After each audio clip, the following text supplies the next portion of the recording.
exame foi incluído de forma indevida no cadastro de inadimplentes.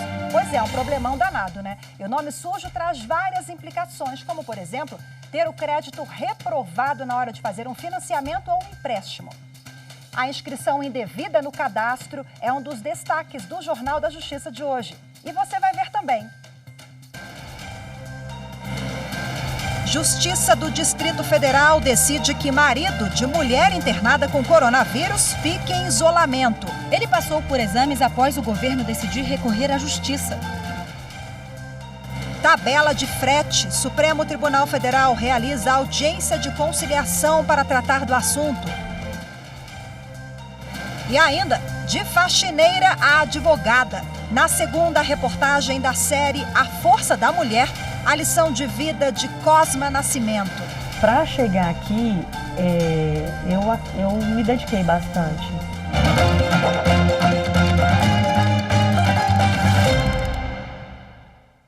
A Justiça do Distrito Federal determinou que o marido de uma paciente internada com coronavírus seja mantido em isolamento até que saiam os resultados dos exames. Ele fez os testes depois que o governo do DF decidiu recorrer ao judiciário. É nesse hospital público de Brasília que está internada uma paciente com coronavírus desde o dia 6 de março. O marido dela se recusava a seguir as determinações dos médicos, que é de ficar em quarentena e fazer exames para saber se ele também corre risco da infecção. A Procuradoria-Geral do Distrito Federal entrou com ação para ele cumprir a determinação e pediu que fosse estabelecida multa de R$20 mil por descumprimento. Antes mesmo da decisão judicial, o homem fez os exames e a juíza Raquel Mundim Barbosa determinou apenas que ele seja mantido em isolamento até os resultados. Essa não é a primeira decisão relacionada à internação compulsória de pacientes. No mês passado, um casal de turistas franceses teve a internação decretada pela Justiça do Rio de Janeiro. A decisão foi baseada pela Lei Federal 13.979 de 2020, que dispõe sobre medidas para enfrentamento da emergência de saúde pública decorrente do coronavírus. A Lei 13.979, que entrou em vigor agora em fevereiro de 2020, ela tem por objetivo impedir a disseminação do vírus em território nacional. E aí ela traz previsões de isolamento, de quarentena, que podem ser feitas em caso de suspeita do vírus ou até mesmo em caso de pessoas que cheguem ao território nacional advindas de países onde nós temos um surto maior da doença. A advogada também comentou a transferência da paciente de um hospital particular de Brasília para o Agarram. Ela avalia que, mesmo havendo condições financeiras para pagar o tratamento na rede privada, é o SUS que reúne as condições específicas para o rigoroso tratamento e controle dessa virose. Esse foi o argumento usado pelo hospital particular para a transferência. Mas o secretário executivo do Ministério da Saúde, João Gabardo, discorda. Ele ressaltou que a transferência vai contra protocolo estabelecido pela pasta para o coronavírus. Isso que aconteceu aqui em Brasília é inadmissível. Nós não aceitamos e nós não vamos concordar que isso possa ser feito. O plano de saúde, o hospital privado que atendeu o paciente, ele está preparado para atender um paciente grave em UTI. Não tem por que ele não atender um paciente que precisa de atendimento intensivo só porque ele tem coronavírus. E ele não vai... Nós não vamos permitir que isso continue ocorrendo dos hospitais privados fazerem o primeiro atendimento e transferirem para a unidade pública. Não vamos aceitar. E o número de casos confirmados do coronavírus em todo o país deve subir hoje. Isso porque as secretarias de saúde do Rio de Janeiro e do Rio Grande do Sul anunciaram 6 novos casos, 5 no Rio e 1 no Sul. Com isso, o número pode subir para 31 casos. Médica garante na Justiça direito de se matricular em programa de residência em hospital público após ter perdido prazo por motivo de doença. A 5ª turma do Tribunal Regional Federal da Primeira Região negou a apelação da Fundação Universidade de Brasília e do governo do Distrito Federal, que alegaram ser legal o ato de exclusão de uma médica do programa de residência por não ter comparecido no local e horário designados, nos termos do edital de convocação. A médica não compareceu na data prevista no edital porque estava passando por quimioterapia para tratamento de um câncer. E a convocação se deu apenas por meio do Diário Oficial da União. Diante da exclusão no processo seletivo, ela entrou com uma ação na Justiça. Já em primeira instância, a Seção Judiciária do Distrito Federal aceitou o pedido da candidata para que os entes públicos a convocassem pessoalmente para entrega de documentos e realização de matrícula no programa de residência médica dos hospitais da Secretaria de Saúde do DF e do Hospital Universitário de Brasília. O advogado da autora da ação explica que, além de estar em tratamento de uma doença grave, há também outra questão envolvida. A administração pública, ela tinha o dever não apenas de publicar a convocação dela no Diário Oficial da União, mas também alguma outra comunicação, como por exemplo, e-mail, um telefonema, um AR com aviso de recebimento, um telegrama, e ela não o fez. Então perceba que o estado de saúde da cliente, levando em consideração que estava tratando uma doença gravíssima, impediu que ela, inclusive, ainda que não tivesse essa obrigatoriedade de leitura do Diário Oficial diariamente, não descobrisse ou não tivesse lido que tinha sido convocada para a residência médica. Ao analisar o caso, a relatora, desembargadora federal Daniele Maranhão, ressaltou que o TRF1 tem decidido no sentido de que, quando um candidato perde o prazo por situação alheia à sua vontade, comprovada por atestado médico, tem direito à concretização da matrícula fora da data estipulada. Segundo os magistrados, a recusa da administração em admitir a médica afronta o princípio da razoabilidade. Razoabilidade, vinculação ao edital, boa-fé objetiva, princípio da confiança, princípio da própria legalidade, do direito constitucional, do livre acesso ao cargo e emprego público. Então, tem vários princípios que norteiam a subsunção desse direito da cliente de ingressar na residência médica. Ministros da primeira turma do Superior Tribunal de Justiça decidem que supermercado não tem direito a crédito de ICMS pelo uso de sacolas plásticas. Na hora de escolher o queijo, presunto, é bom sempre estar atento ao aspecto do produto. E a embalagem ajuda nessa conservação. Esses sacos precisam estar bem fechados. Cuidados necessários para produtos perecíveis, que podem estragar com mais facilidade. E por serem considerados essenciais para a comercialização, é que supermercados têm direito a ter crédito do Imposto sobre Circulação de Mercadorias e Serviços, o ICMS, quando esses insumos são comprados. Quando a empresa adquire um produto, ela pega o tributo pago na etapa anterior, vamos supor, R$ 50 foi o tributo pago na etapa anterior. E ela vai levar esses R$ 50 para o montante dela, no caso que nós estamos falando aqui, de ICMS que ela vai recolher no mês. Então ela ia recolher no mês R$ 1.000, ela vai abater os R$ 50 daquele produto ou daquele crédito que ela teve com a aquisição daquele insumo. Um supermercado do Rio Grande do Sul conseguiu na Justiça ter esse crédito do ICMS para 3 itens: as bandejas, o filme plástico usado para embalar e também as sacolinhas usadas para transporte. O Tribunal de Justiça gaúcho considerou todos imprescindíveis para a atividade da empresa. Mas a Secretaria de Fazenda do Estado recorreu ao STJ para derrubar esse crédito. E a primeira turma atendeu de forma parcial o recurso. O ministro Benedito Gonçalves, relator do caso, considerou como essencial apenas os filmes ou sacos plásticos usados para embalar. Já essas sacolas plásticas que a gente recebe aqui no caixa para levar os produtos para casa estão deixando cada vez mais de ser hábito dos brasileiros. E é por isso que elas não foram consideradas essenciais para o exercício dessa atividade pelos ministros da primeira turma. De acordo com a decisão, as sacolas plásticas e as bandejas de isopor para colocar alimentos não geram crédito de ICMS quando compradas pelos supermercados. O ministro Benedito Gonçalves destacou que, por uma questão ambiental, as sacolinhas não têm sido oferecidas e que o crédito do ICMS, nesse caso, poderia incentivar o fornecimento delas. E no próximo bloco, nome incluído em cadastro de inadimplentes vai parar na Justiça. Eu volto em instantes, até já. Justiça para mim é igualdade para todos, né? Respeito, tolerância também entre as pessoas.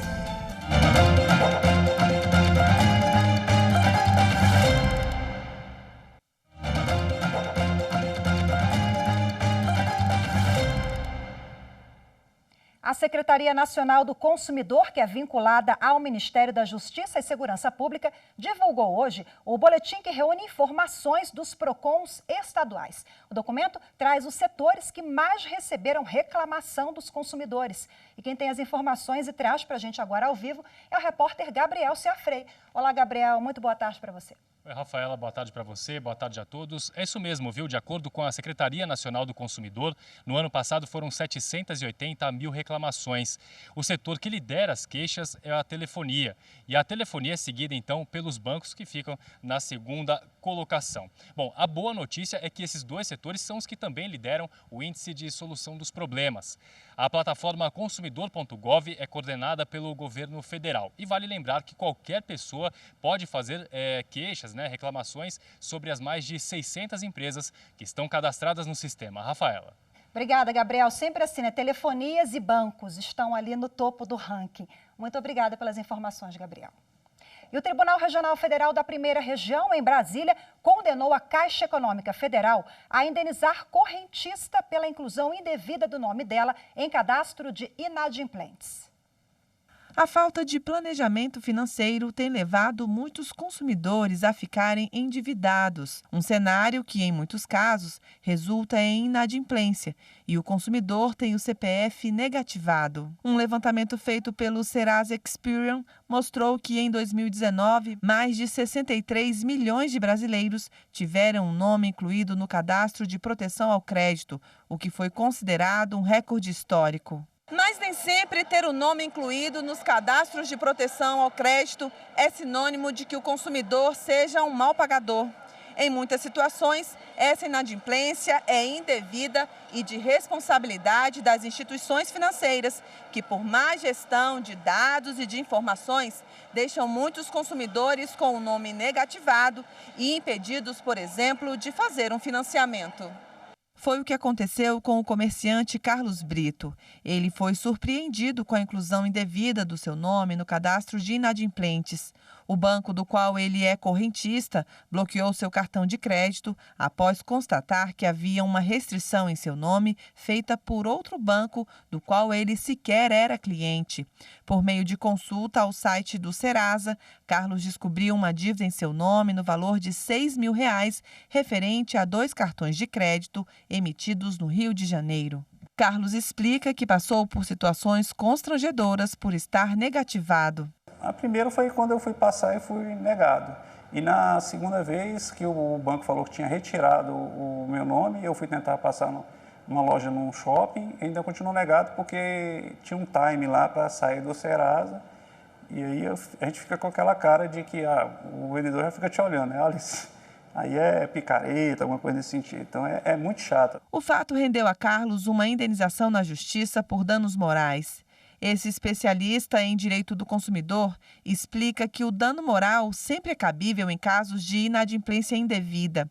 Em situações como a vivida pelo comerciante Carlos, em que ele sequer contraiu a dívida, a reparação é ainda maior. Se o consumidor não devia nada e é cobrado indevidamente, ele ainda tem direito ao que nós chamamos de repetição do indébito, que é o valor da cobrança em dobro. Uma situação semelhante foi analisada recentemente pelo Tribunal Regional Federal da Primeira Região.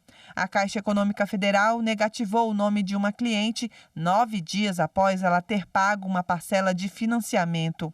O colegiado da 5ª turma entendeu que a inscrição indevida nos cadastros de inadimplência caracteriza defeito na prestação de serviço e gera direito de reparação por danos morais, independente de comprovação do prejuízo. No caso, a restrição indevida resultou em uma indenização de R$4 mil para a consumidora. De acordo com o especialista, nesse julgado foi aplicado o que no mundo jurídico se entende por dano moral in répcia. O simples fato do nome estar negativado, mesmo sem ele ter passado pelo constrangimento, já caracteriza o dano moral. Então, no direito, nós chamamos de dano moral in répcia, mas conhecido também como dano moral presumido. Presume-se o dano só pela inserção indevida.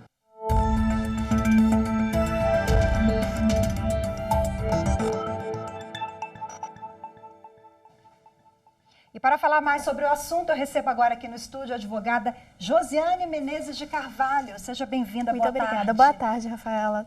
Bom, acompanhamos na reportagem realmente uma situação assim constrangedora, né? Sim, sim. Ninguém quer ter seu nome negativado, né? Isso fecha várias portas. Quem não tinha nada a ver com isso, exatamente. O nome vai parar indevidamente nos cadastros de inadimplentes. Bom, falando em cadastros, nós temos SPC e Serasa. Eu queria que a senhora diferenciasse, são institutos diferentes, empresas que têm mais ou menos ali a mesma função? São duas empresas prestadoras de serviço de fornecer um grande banco de dados para incluir nome de pessoas que têm dívidas. O SPC ele é financiado pelas empresas da área do comércio.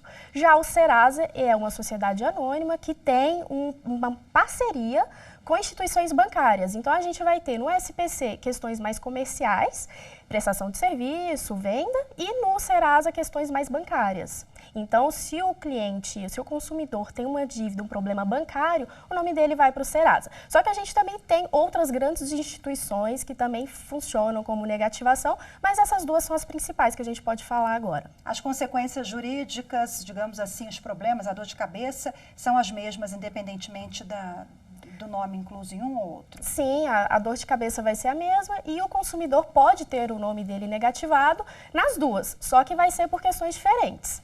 E falando em nome negativado, dependendo do caso, é claro, a empresa deve cobrar quando o consumidor atrasa, mas ainda assim essa cobrança precisa seguir algumas regras. Quais? Sim, a primeira questão é a empresa precisa comunicar o consumidor de que ele está com essa dívida, de que ele será negativado. Se a empresa não comunicar, mesmo o consumidor devendo, isso geraria para o consumidor um direito a danos morais. Só que vale destacar que essa comunicação ela não precisa ser totalmente efetiva. Se o consumidor tem um cadastro na empresa com um endereço e ele muda de residência e a empresa vai comunicar no endereço antigo, ou seja, essa comunicação não vai ser efetiva, mesmo assim considera-se que a empresa cumpriu o requisito, porque ela enviou a comunicação ao consumidor, certo? E a partir de quanto tempo esse nome pode ser negativado? Assim, não existe uma regra específica. Recomenda-se que espere 15 dias após a data do vencimento e após a notificação para que a empresa negative. E aí vale destacar também que se o consumidor não regularizar a situação dele, o nome dele vai ficar negativado pelo prazo máximo de 5 anos. No prazo de 5 anos, essa negativação dele caduca. Mas isso não significa que ele não mais deve. Ele vai continuar devendo para a empresa e aí, de acordo com o tipo de dívida, a empresa ainda pode cobrar dele judicialmente, dependendo do tipo de dívida, a prescrição, né, que vai ser aplicada ao caso. Mas aí ele continua tendo crédito no comércio, é isso? Isso, o nome dele após 5 anos é retirado, ele volta a viver normalmente como se nunca tivesse devido. E quais as consequências, então, para quem teve o nome negativado de forma indevida, né? Sim, para quem teve o nome negativado de maneira indevida, funciona como aquela pessoa que devia e teve o nome negativado sem a notificação, desculpe. Então, quem não deve, teve o seu nome negativado, terá direito a receber uma indenização por danos morais. E financeiro também, danos porque há um constrangimento e até um prejuízo. Né? A pessoa que quer comprar, chega lá na loja, não consegue, descobre ali que teve o nome negativado, então cabe essas duas indenizações? Depender do caso, haveria a possibilidade de uns danos materiais também, mas seria inicialmente a indenização por danos morais. Só que assim, se a pessoa ela já possuía uma negativação no nome dela devida, realmente ela devia e tinha uma negativação, e posteriormente ela recebeu uma negativação indevida, essa pessoa ela não terá direito à indenização por danos morais, porque entende-se que o nome dela já estava sujo. Então não haveria ofensa alguma moral dela. Então só caberia a indenização por danos morais para aquela pessoa que realmente tem um nome limpo, não tem dívida alguma registrada e recebe ali uma notificação e uma negativação totalmente legal. Fiz um acordo, a partir de quando o meu nome será retirado dos cadastros? Não existe uma regra específica, mas se aceita que espere o vencimento da primeira parcela desse acordo para se retirar o nome. Mas é só a primeira parcela, não vai aguardar o acordo até o final, porque é uma substituição de dívidas. A dívida nova, o acordo novo, ele não está em aberto. E a dívida antiga, ela vai ser retirada. Se o consumidor fizer o pagamento à vista, a empresa tem 5 dias úteis para retirar o nome do consumidor do cadastro. Ok, doutora Josiane, mais uma vez agradeço a sua participação. Eu que agradeço. Uma boa tarde. Para você também. E você vai ver a seguir exemplo de superação. Você vai conhecer a história de Cosma Nascimento na série A Força da Mulher. É no próximo bloco, não saia daí. Para mim, justiça é algo que todo mundo tem que ser tratado da mesma maneira.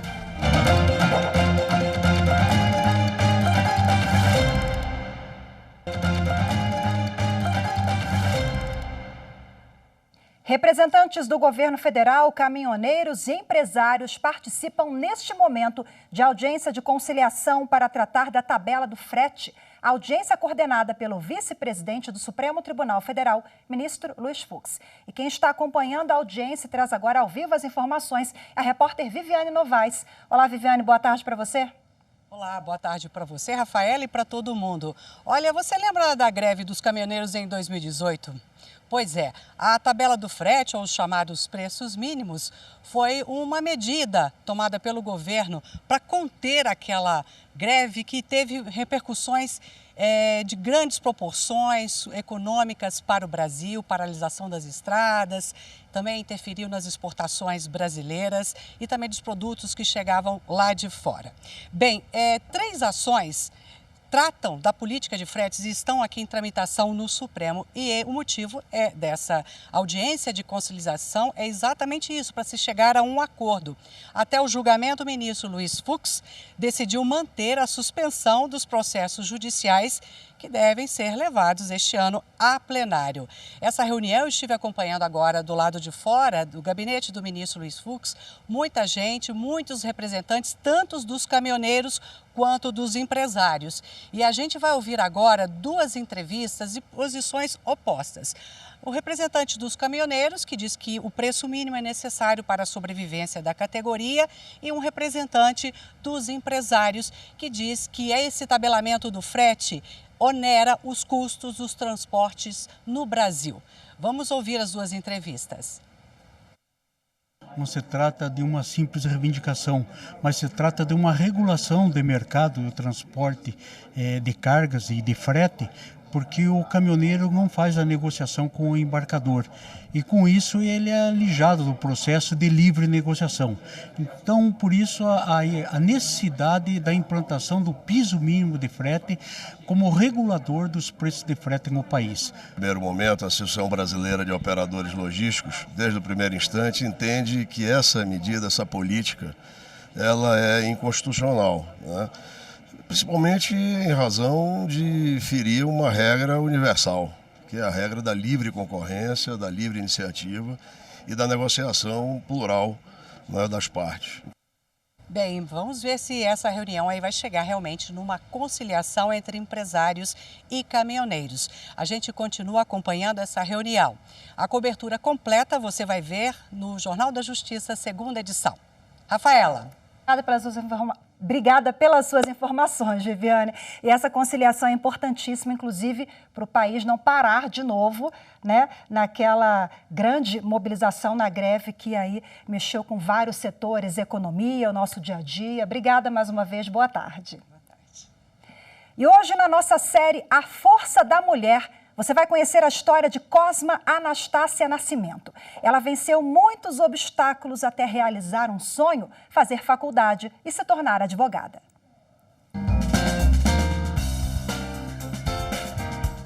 Há 23 anos, Cosma partiu da cidade natal, Teresina, no Piauí, para começar uma história em Brasília, na capital federal. O mais difícil para ela foi deixar a filha, na época com 10 meses de idade, em busca de uma vida melhor. Foi uma longa caminhada. Ela também trabalhou como manicure, diarista, cozinheira, garçonete, mas nunca deixou de sonhar. Para chegar aqui, eu me dediquei bastante. Eu costumo dizer que a gente mata um leão por dia e tem um sabor, né? Ser Davi todos os dias é muito bom. De família pobre, sem muita escolaridade, foi difícil e quase inacreditável entrar em uma faculdade. Aos 40 anos de idade, ela começou o curso de Direito, concluiu e no ano passado ela conseguiu tirar a carteira da OAB. Algumas vezes ela até pensou em desistir, mas a ajuda veio de vários lados. livros e dinheiro doados, empréstimos. São ações que ela nunca vai esquecer, que serviram de degraus para conseguir o tão sonhado diploma em Direito. Foi bem difícil porque imagine uma mulher negra, totalmente fora dos padrões de beleza, pobre, chegar onde eu cheguei. Hoje, aos 46 anos, Cosma não para. Usa a sala da UAB para atender clientes e estudar, mas ela quer mais: passar no concurso público para a magistratura, e o caminho já está traçado. Eu, quando entrei nessa luta, eu já entrei focada, eu já sabia o que eu queria, porque não existe plano A e plano B, existe um plano.